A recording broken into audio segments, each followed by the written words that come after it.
I hope your Monday wasn't as stressful as mine.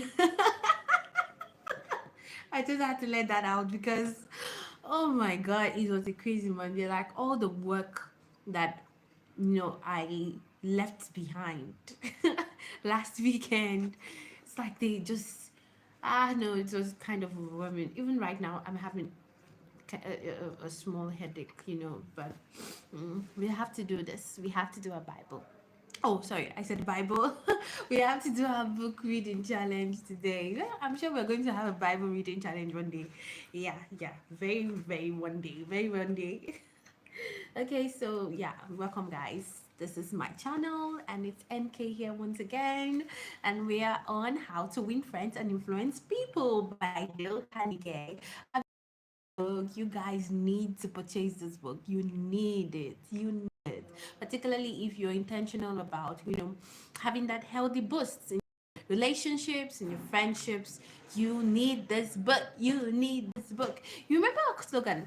Our slogan is a chapter a day keeps ignorance away. So even if you do not have this book in hand right now, you could get a book that has been crying to you for help. Read me, read me, read me, read me. Okay, so yeah, that's just it. Thank you so much for doing this with me. I'm glad to see you once again. Okay, so who is with me? Who is with me tonight? Who is with me? All right, so we are on the part 4, which is the final part of this book, and the part 4 is all about how to be able to, it's I think the those who are in leadership positions will be able to relate with this part. Okay, so it encompasses a lot of principles which you can be able to apply and implement in our lives, in our daily lives, in our daily day-to-day activities, routines, conversations, communications. So it's all about, the part 4 is all about how to be able to change people without arousing resentments.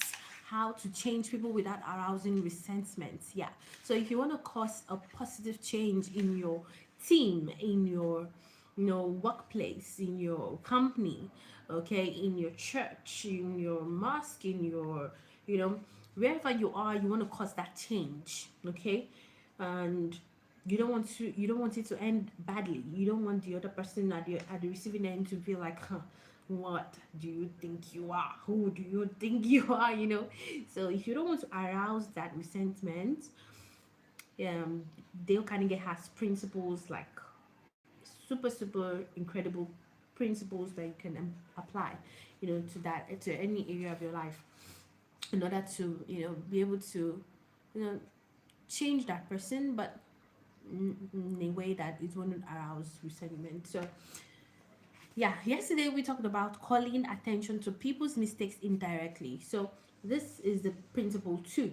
Okay, today we're going to be talking about principle 3. Okay, but yesterday we talked about principle 2, and it's all about how to criticize and not be hated for it. Okay, so if you want to you want to criticize, like we've discussed earlier in this book, there are healthy criticisms. Okay, it just criticism is good if you structure it well. If your approach is well structured, it is quite good, like, because it pushes the other person to do better, to do more. Okay, so criticism is good, healthy criticism is good, but your approach matters. Okay, make sure that your approach isn't hostile, isn't in a way that would hurt the other person's feelings or bring down their self-esteem. Okay, so you have to be careful with the way you are delivering criticisms. Okay, yeah, so if you want to be able to criticize without being hated for it, call attention to people's mistakes indirectly. Let it be indirectly. Okay, so if you're trying to say you forgot to do those dishes, you forgot to do the dishes again. Okay, so that's a direct calling out. You're calling out the person's mistake directly. But if you want to call it indirectly, okay, you can restructure it in a way that the person doesn't feel like, okay, um yeah, you know doesn't feel bad at the end of the day or resent you at the end of the day. So you could be like, oh wow, I saw that you cleaned the car. Wow, thank you so much. I was really thinking about cleaning the car. I had no time, and you doing it, it actually helped my day. It helped me today. Yeah, and yeah, I really feel like, you know, doing the dishes also would have helped me more.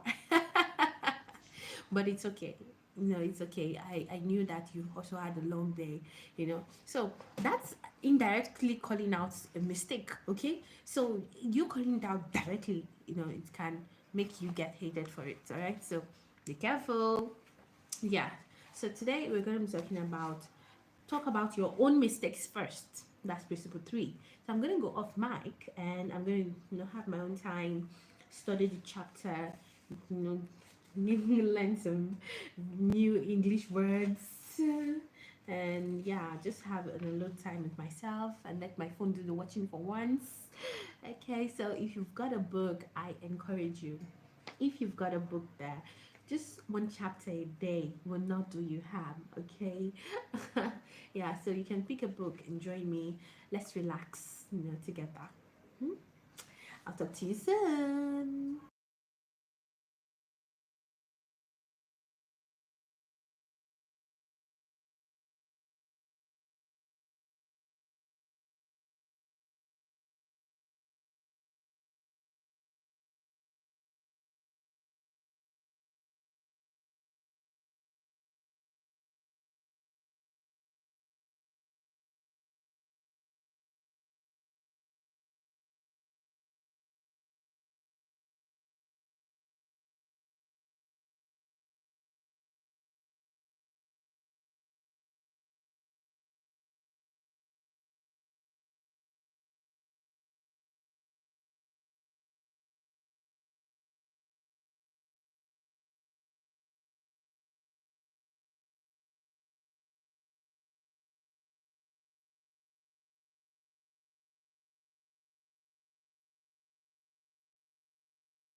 Hi, I'm back. Okay, so we are on principle 3 and part 4. So, part 4 is all about being a good leader. Okay, if you want to be a good leader, and you intend to change someone, you want to correct their mistakes or their attitude or behavior, and you don't want to do it in order, to receive resentments, you know, at the end of the day.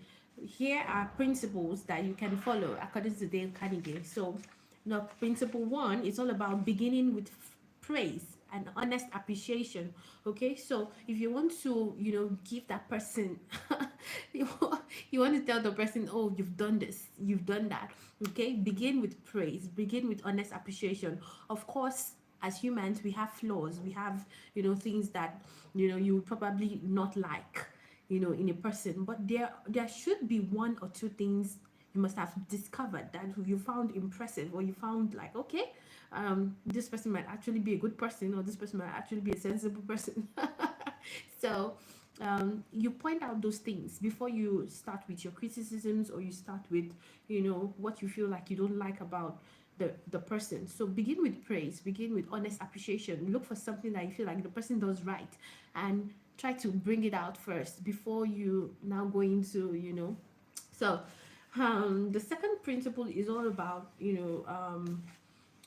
calling attention to people's mistakes indirectly. I explained it earlier. If you want to be able to, call out someone's mistake, do it indirectly. Okay, don't just get right straight at the point. Okay, so you talk about, something that can be able to be ease the tension in the air. You can look for an icebreaker, and then you're able to call out their mistakes indirectly. So instead of saying, oh, you didn't do the dishes today again, you didn't do it again, you didn't do the dishes again, so that's calling it directly. So calling it out indirectly is, starting with something that you feel like, okay, the person has done. Okay, the person has done already. Then you, before you can be able to now be like, oh, I kind of wish that if you had done the dishes, our day would have been much more better, Yeah, you can laugh about it, okay, but the person knows it's true. Okay, but you're not taking it so serious. Okay, and you're not hitting the nail on the head. So, yeah, so that's what principle 2 is about, calling the attention to people's mistakes indirectly. Then principle 3, which we just finished studying, okay, is about, talking about your own mistakes first. Talk about your own mistakes first before criticizing the other person. So, for instance, if you tell your child, if you had told your child last night to do his or her homework, and you wake up in the morning and you find out that the child didn't do the homework, and of course you'll be flabbergasted, you'll be annoyed, you'll be frustrated, you'll be like, how do we begin to do this homework this morning? We are late, we have to go to work, we have to go to school. So you want to call out that person's mistake, you want to call out that child's mistake. So what you can do is, according to Dale Carnegie, talk about your own mistakes before you criticize the other person's. Okay, so it's like, you can bring an example of how you were when you were young. Like, oh, I know, I understand. When I was young, I did even worse than you. I would not even listen to my parents, I would not listen to my teachers. I would be so happy I didn't do the homework, even no matter how many strokes of cane I would receive, I would still not do the homework. I was so stubborn. So, you are way more better than I am. But you know what? At the end of the day, I missed out. I missed out of all, of all the accolades. When my other peers were receiving, accolades, they were receiving prizes, they were receiving medals for being good in subjects. I was receiving zero. I was receiving F's in my subjects, and it really made, my academic journey bad. And I wouldn't want that for you. I wouldn't want that for you, my child. Okay, so that's why I always encourage you to do your homework before you go to bed, because I don't want you to turn out like me. Hmm? That's just it. But if you call out the the mistake directly to the child, like, you didn't do your homework, you're going to be a this, you're going to be a that, you're not going to do this, you're not going to do this in life, you're not, when you start bringing out insults just because you're angry and frustrated, it might only get worse for the child. You only make it worse for the child. Okay, so what this principle is about is talking about your own mistakes before criticizing the other person. Talk about your own mistakes before criticizing the other person. Yeah, so that's what principle 3 is all about. So I feel like these principles are, there's things that we can actually implement in our daily lives. Okay, yeah. So you really want to work on your friendships, you want to work on your relationships, with your family, with your friends, with your, you know you know BFs and GFs and spouses. Okay, you can purchase this book. Okay, even as a co-worker or as a team leader in a workplace, workplace environment, it will do you a lot of good. Okay, learning these principles and implementing them in your daily lives. Okay, so yeah, so I had fun, I had a good time, I learned something new today, and I'm really hoping that I'll be able to implement these principles in my life as well, because yeah, if you don't do it, you will not you didn't actually learn it. If you don't do it, you didn't actually learn it. Okay, yeah, so I'll see you tomorrow. Thank you so much for doing this with me, guys. Thank you for being my accountability partner in this book reading challenge. Doing it alone is not fun. Doing it alone is not going to be fruitful. That's why we started this. Yeah. So I'm glad you guys are doing this with me. So I'll see you tomorrow. Thank you all for joining me tonight. Take care. God be with you. And never forget, your mind is formidable. Bye.